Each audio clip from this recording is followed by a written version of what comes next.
بسم اللہ الرحمن الرحیم۔ حضور صلی اللہ علیہ وسلم پر پہلی وحی اور بی بی خدیجہ کا کردار۔ جب حضور صلی اللہ علیہ وسلم کی عمر 40 سال ہوئی تو اچانک آپ کے ساتھ کچھ عجیب و غریب چیزیں ہونے لگیں۔ وہ اس طرح کہ جب بھی آپ باہر گھومنے جاتے تو راستے کے ہر پیڑ و پتھر آپ کو سلام کرتے۔ اچانک آواز آنے لگتی کہ اے محمد السلام علیکم۔ یہ سن کر حضور صلی اللہ علیہ وسلم پریشان ہو جاتے کہ آخر یہ آوازیں کدھر سے آ رہی ہیں؟ یہاں تو ہر طرف سناٹا ہی سناٹا ہے، کوئی نظر نہ آتا، لیکن وہ آوازیں برابر آتی رہتی۔ اسی طرح اس زمانے میں جب حضور صلی اللہ علیہ وسلم جو بھی خواب دیکھتے وہ بالکل سچ ثابت ہوتا۔ اگر خواب میں دیکھتے کہ میں فلاں انسان سے بات کر رہا ہوں، یا کعبے کے پاس کھڑا نماز پڑھ رہا ہوں، یا دور سے کوئی انسان مجھ سے ملنے آ رہا ہے، تو اگلے دن وہ سبھی باتیں بالکل سچ ہو کر نظر آتیں۔ یہ سب دیکھ آپ صلی اللہ علیہ وسلم بہت پریشان تھے کہ آخر یہ میرے ساتھ کیا ہو رہا ہے۔ وقت گزرتا گیا اور حضور صلی اللہ علیہ وسلم کو اکیلے رہنا زیادہ پسند آنے لگا۔ کسی سے بھی بات نہ کرتے، اکثر خاموش رہتے۔ ان دنوں میں اکثر حضور صلی اللہ علیہ وسلم مکہ سے تھوڑی دور ایک پہاڑ پر بنی غار میں چلے جاتے اور کئی دن وہیں گزارتے۔ آپ صلی اللہ علیہ وسلم کئی دنوں کا کھانا لے کر اس غار میں جاتے اور وہاں بیٹھ کر سوچا کرتے کہ آخر اس دنیا کو کس نے بنایا، یہ کائنات کا سارا نظام کیسے چل رہا۔ ایک دن دوپہر کے وقت حضور صلی اللہ علیہ وسلم اس غار میں بیٹھے سوچ رہے تھے کہ تبھی اچانک آسمان کی طرف سے ایک بڑی عجیب سی چیز نیچے کو اترتی نظر آئی۔ وہ چیز بہت تیزی سے اڑتے ہوئے غار کے پاس کھڑی ہو گئی۔ وہ حضرت جبریل علیہ السلام تھے، جو کہ آپ صلی اللہ علیہ وسلم کے پاس پہلی وحی لے کر آئے تھے۔ لیکن حضرت جبریل علیہ السلام کو اس طرح آتا دیکھ آپ صلی اللہ علیہ وسلم بہت ڈر گئے اور کانپنے لگے۔ حضرت جبریل نے غار کے پاس آ کر کہا کہ اے محمد باہر نکلو۔ حضور صلی اللہ علیہ وسلم کو نہیں پتہ تھا کہ میرے سامنے اللہ کے مقرب فرشتے حضرت جبریل علیہ السلام کھڑے ہیں، جو کہ نبیوں کے پاس وحی لے کر آتے تھے۔ حضور صلی اللہ علیہ وسلم نے تو جب پہلی بار حضرت جبریل کو دیکھا تو بہت زیادہ ڈر گئے اور آپ کا جسم کانپنے لگا۔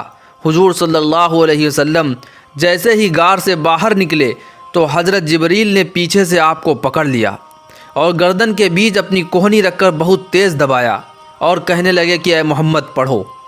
یہ سن کر حضور صلی اللہ علیہ وسلم بہت گھبرا گئے اور ڈرتے ہوئے کہنے لگے کہ میں پڑھنا نہیں جانتا۔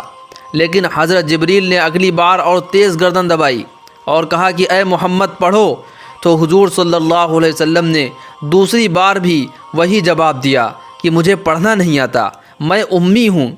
جب اللہ کے رسول نے اس بار بھی وہی جواب دیا تو حضرت جبریل نے تیسری بار حضور صلی اللہ علیہ وسلم کو اتنی تیز دبایا کہ اللہ کے رسول فرماتے ہیں کہ مجھے اس وقت محسوس ہوا کہ جیسے میری جان نکل جائے گی۔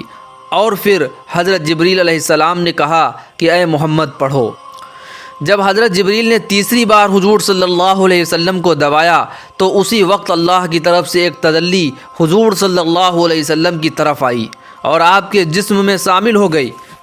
وہ تجلی سے ایک ایسی طاقت تھی کہ جس کی وجہ سے حضور صلی اللہ علیہ وسلم وحی کے بوجھ کو برداشت کر لیتے، ورنہ قرآن میں اللہ نے فرمایا ہے کہ اگر اس قرآن کو ہم پہاڑ پر بھی نازل کر دیتے تو شاید پہاڑ بھی اسے برداشت نہ کر پاتا اور ریزہ ریزہ ہو کر ختم ہو جاتا۔ لیکن اللہ نے حضور صلی اللہ علیہ وسلم کا دل ایسا مضبوط بنا دیا تھا کہ آپ صلی اللہ علیہ وسلم آرام سے اس قرآنی وحی کے بوجھ کو برداشت کر لیتے۔ اسی لیے جب حضرت جبریل علیہ السلام نے تیسری بار حضور صلی اللہ علیہ وسلم کو دبایا اور اللہ کی تجلی آپ کے دل میں شامل ہو گئی تو اللہ کے رسول نے پڑھنا شروع کر دیا، اور پھر حضرت جبریل نے سورہ اقرا بسم کی 5 آیتیں پڑھ کر سنائیں کہ جن کا مطلب یہ ہے کہ اے محمد پڑھو اس اللہ کے نام سے کہ جس نے ساری کائنات کو بنایا اور اس انسان کو کھنکھناتی مٹی سے پیدا کیا۔ اے محمد پڑھو، آپ کا رب بہت مہربان ہے کہ جس نے قلم کے ذریعے انسان کو علم سکھایا اور اسے وہ باتیں بتائیں کہ جو وہ کبھی نہیں جانتا تھا۔ حضرت جبریل نے حضور صلی اللہ علیہ وسلم کو قرآن کی وہ آیتیں پڑھائیں اور پھر دور ہٹ کر کھڑے ہو گئے۔ اللہ کے رسول اس وقت حضرت جبریل کو بہت ڈری ہوئی نظروں سے دیکھ رہے تھے۔ اچانک حضرت جبریل علیہ السلام پھر سے آسمان کی طرف اڑنے لگے۔ یہ دیکھ حضور صلی اللہ علیہ وسلم اور زیادہ ڈر گئے اور جلدی سے گھر کی طرف چل دیے۔ اس وقت وہاں پہاڑ پر کوئی بھی نہیں تھا، ہر طرف سناٹا ہی سناٹا تھا۔ دوپہر کا وقت تھا اور آسمان پر سورج چمک رہا تھا۔ ایک معصوم سا انسان اس ویران علاقے میں کھڑا کانپ رہا تھا۔ کوئی اسے سہارا دینے والا نہیں تھا۔ اس انسان کو نہیں پتا تھا کہ آخر یہ فرشتہ کون ہے اور میرے پاس کیوں آیا ہے، لیکن شاید اب دنیا کی تقدیر بدلنے کا وقت آ چکا تھا اور اللہ بھی اپنے اس پیارے نبی سے مخاطب ہو رہے تھے کہ جن کے لیے ساری کائنات کو بنایا گیا، زمین و آسمان، چاند سورج، چرند و پرند، یہاں تک کہ ہر چیز کو انہی کے خاطر پیدا کیا گیا۔ آج اس معصوم نبی کو اس ویران علاقے میں ساری دنیا کو صحیح راہ پر لانے کی ذمہ داری دی جا رہی تھی۔ لوگوں کو بتایا جا رہا تھا کہ اے لوگو، اب وہ نبی آ چکا ہے کہ جس کا دنیا کی ہر چیز کو انتظار تھا۔ وہ نبی آ چکا ہے کہ جس کے ایک آنسو پر آسمانوں میں تہلکہ مچ جائے گا۔ وہ نبی آ چکا ہے کہ جس کی دعاؤں پر آسمانوں کے سارے فرشتے اس کی مدد کرنے آ جائیں گے۔ ہمارے نبی صلی اللہ علیہ وسلم اس وقت پہاڑ پر کھڑے حضرت جبریل علیہ السلام کو آسمان کی طرف جاتا دیکھ رہے تھے اور آپ کا جسم کانپ رہا تھا۔ جب حضرت جبریل آنکھوں سے غائب ہو گئے تو آپ صلی اللہ علیہ وسلم جلدی سے پہاڑ سے نیچے اترے اور تیز قدموں کے ساتھ اپنے گھر کی طرف چل دیے۔ اس وقت گھر میں آپ صلی اللہ علیہ وسلم کی 3 بیٹیاں اور بی بی خدیجہ تھیں۔ جیسے ہی ان سب نے حضور صلی اللہ علیہ وسلم کا چہرہ دیکھا تو آپ اتنا زیادہ ڈرے ہوئے تھے کہ جسم کانپ رہا تھا۔ یہ حالت دیکھ حضرت خدیجہ دوڑتی ہوئی پاس پہنچی اور کہنے لگیں کہ آپ کو کیا ہو گیا ہے؟ اللہ کے رسول نے کوئی جواب نہ دیا۔ ساری لڑکیاں پریشان تھیں کہ پتہ نہیں آج میرے والد کو کیا ہو گیا ہے، وہ اتنا ڈرے ہوئے کیوں ہیں۔ تھوڑی دیر بعد اللہ کے رسول نے اشارے سے کہا کہ اے خدیجہ، میرے لیے چادر لے کر آؤ، مجھے بہت ڈر لگ رہا ہے۔ بڑی بیٹی زینب دوڑ کر گئیں اور ایک چادر لے کر آئیں۔ حضور صلی اللہ علیہ وسلم چارپائی پر لیٹ گئے اور حضرت خدیجہ نے اوپر سے چادر ڈال دی۔ بہت دیر بعد جب حضور صلی اللہ علیہ وسلم کی کچھ حالت ٹھیک ہوئی تو آپ چارپائی سے اٹھے۔ حضرت خدیجہ نے پنکھے کی ہوا دیتے ہوئے پوچھا کہ آپ کو کیا ہو گیا تھا؟ تو حضور صلی اللہ علیہ وسلم نے بی بی کو ساری باتیں بتا دیں اور پھر وہ آیتیں بھی پڑھ کر سنائیں جو حضرت جبریل نے سکھائی تھیں۔ اس کے بعد حضور صلی اللہ علیہ وسلم کہنے لگے کہ اے خدیجہ، مجھے اپنی جان جانے کا خطرہ ہے۔ تو یہ سن کر حضرت خدیجہ کہنے لگیں ایسا ہرگز نہیں ہو سکتا۔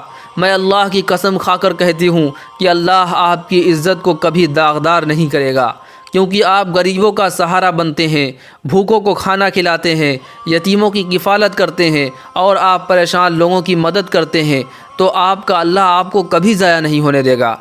لیکن حضور صلی اللہ علیہ وسلم کی گھبراہٹ کم نہیں ہو رہی تھی، تو حضرت خدیجہ نے کہا کہ آپ پریشان نہ ہوں، چلو میرے ساتھ میرے چاچا کے لڑکے ورقہ بن نوفل کے پاس چلو، وہ پرانی کتابوں کے ماہر ہیں، مجھے یقین ہے کہ وہ آپ کے بارے میں ضرور کوئی اچھا مشورہ دیں گے۔ پیارے دوستوں، اس کے آگے کا واقعہ انشاءاللہ جلد ہی اپلوڈ کیا جائے گا، کہ جس میں بتایا جائے گا کہ جب دوسری بار حضرت جبریل علیہ السلام حضور صلی اللہ علیہ وسلم کے پاس آئے تو انہیں دیکھ کر حضرت خدیجہ نے اپنے سر سے دوپٹہ کیوں ہٹا دیا تھا، اور پھر اللہ کے رسول اپنے آپ کو پہاڑ سے نیچے گرانے کی کوشش کیوں کرنے لگے۔ دوستو، ہمارا یہ ویڈیو آپ کو اچھا لگا ہے تو ویڈیو کو لائک اور شیئر ضرور کر دیں، اور اسی طرح کے اسلامک ویڈیوز کے لیے ہمارے چینل کو ضرور سبسکرائب کر لیں۔ السلام علیکم ورحمۃ اللہ وبرکاتہ۔